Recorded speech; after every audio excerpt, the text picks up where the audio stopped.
Question hour শেষের পর বিধানসভায় আজকে এবং অবিচুরি, এগুলো খুব গুরুত্বপূর্ণ বিষয়। অবিচুরি এবং বিএসসি রিপোর্ট অ্যাকসেপ্টের পর বিধানসভায় মাননীয় অধ্যক্ষের মাধ্যমে আমি একটা দৃষ্টি আকর্ষণ করেছি, কারণ এটা অত্যন্ত গুরুত্বপূর্ণ আমাদের দেশের জন্য বর্তমান সিচুয়েশনে। আমরা দেখেছি 19শে আগস্ট কিউবার রাষ্ট্রদূত উনি জুয়ান কার্লোস ত্রিপুরা আসেন। উনি সাবরুমের ওল্ড টাউন হলে ফিদেল কাস্ত্রোর জন্মদিন পালন করতে যান। সেখানে জিতেন বাবু বিরোধী নেতা ছিলেন, অন্যান্য সিপিএম নেতারা ছিলেন। এরপরে উনি সিপিএম এর পার্টি অফিসে যান, যদিও বিজেপি, কংগ্রেস, ত্রিপুরা মাতা, আইপিএফটি কোনো দলের পার্টি অফিসে যায়নি। 21 অগাস্ট উনি রবীন্দ্র ভবনে যান।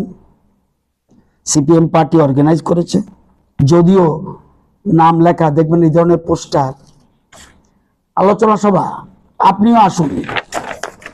কে ডেকেছে? কে ডেকেছে?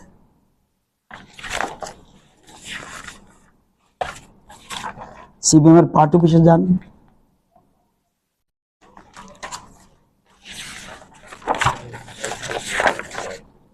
সংহতি সভা, সাম্রাজ্যবাদী বিরোধী সংগ্রামী নেতার কে কে বক্তব্য নাম আছে, কে ডেকেছে? সবাই জানে সিপিএম। এবং এটা করার পরে যেটা আমি বলছি যে রবীন্দ্র ভবনে যান, যেতে পারেন। উদ্যোক্তাকে বেনামে কমিউনিস্ট পার্টি সিপিএম, উনি আসতে পারেন, এতে আমার কোনো বক্তব্য নেই। অন্য কোনো দলের যায়নি, ওইটাও আমার ইচ্ছা। রবীন্দ্র ভবনে ওনার অনুষ্ঠানে ভারতের জাতীয় পতাকার পোস্টার, নট পতাকা, পোস্টার একটি ছোট্ট কোণায় রেখে পুরো কিউবার পতাকায় সভা করলেন।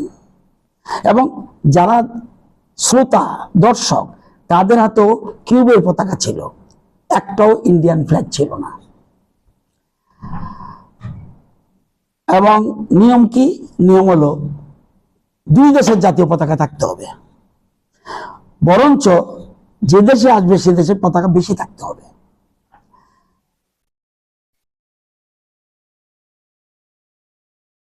এবং কারো হাতেই শুধু কিউবের পতাকা ছিল, সবার হাতে, কিন্তু জাতীয় দেশের পতাকা নাই। এতে ওই বিদেশি অতিথির সামনে দেশকে ছোট করে দেখানো হয়েছে, অর্থাৎ ইন্ডিয়ার কোনো গুরুত্বই নেই।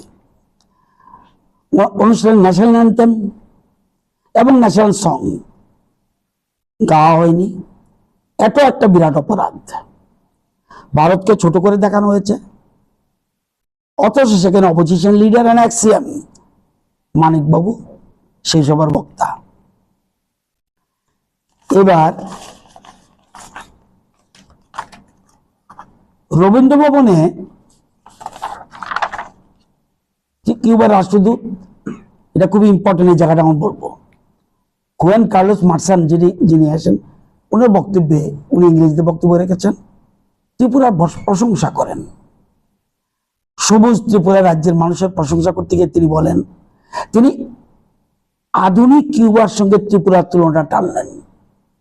এই যে বিরোধীরা অনেক সময় যে বলে আমাদের রাজ্যের বিরোধীরা উন্নয়ন হয়নি, উন্নয়ন হয়নি, সে কিউবার রাষ্ট্রদূত যাকে এনেছেন, উনি বলছে তিনি আধুনিক কিউবার সঙ্গে ত্রিপুরার তুলনা টানলেন, প্রশংসা করেন ভারতের, এবং বলেন সবুজ ত্রিপুরা, মনে হয় আমি কিউবাতে আছি। তাহলে ওনার বক্তব্য আমরা কিছু না। কিন্তু জিতেন বাবু বক্তব্য রাখতে গিয়ে মার্কিন সাম্রাজ্যবাদকে গালি দিতে গিয়ে ভারতকেও সাম্রাজ্যবাদী শক্তি হিসেবে দেখানোর চেষ্টা করেন। বিদেশি অতিথির সামনে আপনি এটা পারেন না। তিনি, আমরা লক্ষ্য করি শুধু আমেরিকাতে না, উনি বলছেন আমরা লক্ষ্য করছি এটা শুধু আমেরিকাতে না, এটা আমাদের ভারতীয় উপমহাদেশেও। যে কারণে স্বাধীনতার এত অর্জন, তার সুফল আমরা সেরকম ভাবে দেশের স্বাধীনতার 8 দশক পরেও পাচ্ছি না। কিভাবে উনি বলতে পারেন ভারত সাম্রাজ্যবাদী? ভারত বরঞ্চ নির্জোট আন্দোলনের অন্যতম প্রতিক্রিয়া এবং কিউবার সাথে জীবন দ্বারা সাহায্য করে গেছেন। উনি জিতেনবাবু উনি রাষ্ট্রবাদকে পর্যন্ত কটাক্ষ করেন, ন্যাশনালিজম যেটা আমরা সবসময় বলি এরা বিদেশিরা যান, উনি রাষ্ট্রবাদকেও অ্যাটাক করেন এবং কিউবার সাম্রাজ্যবাদী বিরোধী লড়াইয়ে ভারত চিরকাল কিউবার সঙ্গে ছিলেন। আপনারা জানেন যে আমরা কিউবাকে আগেও সাহায্য করেছি, এখনো করছি।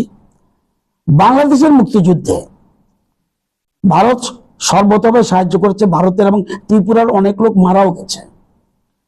অথচ জিতেনবাবু বন্ধুরাষ্ট্র কমিউনিস্ট চীন এবং আমেরিকা সাম্রাজ্যবাদী বলছে, আমেরিকা এবং আমেরিকার সাথে হাত মিলিয়ে, চীন আমেরিকার সাথে হাত মিলিয়ে পাকিস্তানকে সে সময় সাহায্য করেছে বাংলাদেশের যুদ্ধে।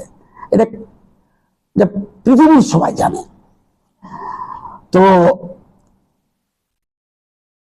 চীন আমেরিকা বাংলাদেশের মুক্তিযুদ্ধ, বাংলাদেশের বিরুদ্ধে সবাই জানেন এবং মার্কিন সাহায্যবাদের সাথে কিভাবে ওনারা হাত মিলালো। ভারতকে এখন পর্যন্ত কে সাম্রাজ্যবাদী শক্তি বলার সাহস করেনি। ভারত 1 ইঞ্চি জমিও কোনো দেশের দখল করেনি, বরঞ্চ বাংলাদেশকে পুরো স্বাধীন করে পুরো দেশটাকে বাংলাদেশের হাতে তুলে দিয়েছেন। আমার আশ্চর্যের আরেকটা বিষয়, যেদিন উনি আসলেন সাবরুমে, সেদিন 19 আগস্ট রাজ্য সরকার ছুটি ঘোষণা করেছে। কার জন্য? আমাদের রাজ্যের মহারাজা বীর বিক্রম কিশোর মানিক্য বাহাদুরের। কংগ্রেস সহ বিজেপি সহ অনেক দল জন্মদিন পালন করেছে। আমাদের মাননীয় মুখ্যমন্ত্রী পালন করেছে, একটা প্রোগ্রামে গেছে। কিন্তু আশ্চর্যজনক ভাবে যে রাজ্যে আসলো সেই কমিউনিস্ট পার্টি বীর বিক্রমের জন্মদিনটা পালন করলো না। অর্থাৎ একদিকে দেশকে অপমান, একদিকে রাজ্যকে অপমান, এবং এই রাজ্যের যিনি গুরুত্বপূর্ণ ব্যক্তিত্ব মনে করি আমরা, ওনার যারা আমাদের পার্টি অফিসে সবসময় মহারাজের ফটো থাকে, তো সেখানে এই জন্মদিন তারা পালন করার প্রয়োজন মনে করি। ফিদুল কাস্ত্রো, আমার ফিদুল কাস্ত্রো যে কি ছিল না ছিল আমি জানি না, সেটা আমি বলবো না। তো আমার বক্তব্য ছিল সেখানে যে এর আগেও সিপিএম নেতারা, বিশেষ করে মানিক বাবু, এখানে আরেকটা প্রোগ্রাম হয়েছিল আগরতলাতে, সেখানে বিদেশি ডেলিগেটস অনেক এসেছিল। তাদের সামনে মানিকবাবু বলছিল, দিদেন চিফ মিনিস্টার মানিক সরকার, যে ভারত এই যে প্রতিবেশী দেশগুলোর উপর দাদাগিরি করছে, এটা হওয়া উচিত না। বিদেশি এজেন্টের সামনে, বিদেশের ডেলিগেটের সামনে কিভাবে উনি পারে? তো এই জিনিসগুলি, সেই জন্য আমরা বলছি। এখন প্রশ্ন হলো, এই যে বিদেশি এজেন্ট আমরা, এবং জানেন এখন অ্যাট প্রেজেন্ট আরেকটা খুব গুরুত্বপূর্ণ আপনাদের বলি, সে যারা লোকতন্ত্রের বিরুদ্ধে, পার্লামেন্টের বিরুদ্ধে, সুপ্রিম কোর্টের বিরুদ্ধে, ইলেকশন কমিশনের বিরুদ্ধে, পুলিশের বিরুদ্ধে, আর্মির বিরুদ্ধে, মিডিয়ার বিরুদ্ধে, সিবিআইয়ের বিরুদ্ধে, ইডির বিরুদ্ধে, ওদের মতে এই যে এরা বলছে দেশ কিছু ঠিক চলছে না, মিডিয়াও ঠিক বলছে না। আপনারা মনে রাখবেন, ইউ আর দ্য মিডিয়া। ওরা বলছে ভারতে কেউই ঠিক মতো কাজ করছে না, কমিউনিস্টরা বলছে। তাদের মতো ঠিক কাজ করছে ফেসবুক, ইনস্টাগ্রাম, সোশ্যাল মিডিয়া। এর পরিণাম সবাই জানে বাংলাদেশে কি হয়েছে, এর পরিণাম কি হয়েছে নেপালে, এবং কি হয়েছে শ্রীলঙ্কাতে। ওরা বিদেশি মদতে বর্তমানে ভারতকে নস্যাৎ করতে চাইছে। মূল কালপ্রিট কমিউনিস্ট অ্যান্ড মাওবাদী, সিপিএম অ্যান্ড মাওবাদী হলো এই ভারতকে খণ্ড বিখণ্ড করার জন্য এটা প্রতিনিয়ত চেষ্টা চালিয়ে যাচ্ছে। তারা বললে তো হবে না। আপনারা একটা কথা মনে রাখবেন, 6.5 বছরের ইতিহাস সাক্ষী আমরা। পৃথিবীর ইতিহাস হলো 6,500 বছরের। 6,500 বছরের ইতিহাসের সাক্ষী। মানুষ সমালোচনা ভাষায় কথা বলতে পছন্দ করে 90%, বাদ অনুবাদ পছন্দ করে 90%, পরনিন্দা, পরচর্চা, সমালোচনা এগুলি মানুষের চিরাচরিত বদ অভ্যাস, এটা দোষ না। কিছু কিছু লোক আছে তারা প্রয়োজনে ঈশ্বরকেও শয়তান প্রমাণ করে দেবেন, যেমন সিপিআইএম।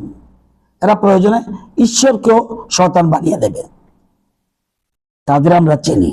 একটা কথা লেখা আছে, চিনি গো তোমায় চিনি, তুমি কোন গগনের চাঁদ আর কোন বাগানের ফুল। আর আমাদের দলের একটা স্ট্র্যাটেজি থাকে, স্ট্র্যাটেজি আমিও চলতে পারবো না, কেউ চলতে পারবে না। সব যদি এখানে বলে দিই, আপনারা তো বিকাল পর্যন্ত থাকবেন না, ওয়েট করুন।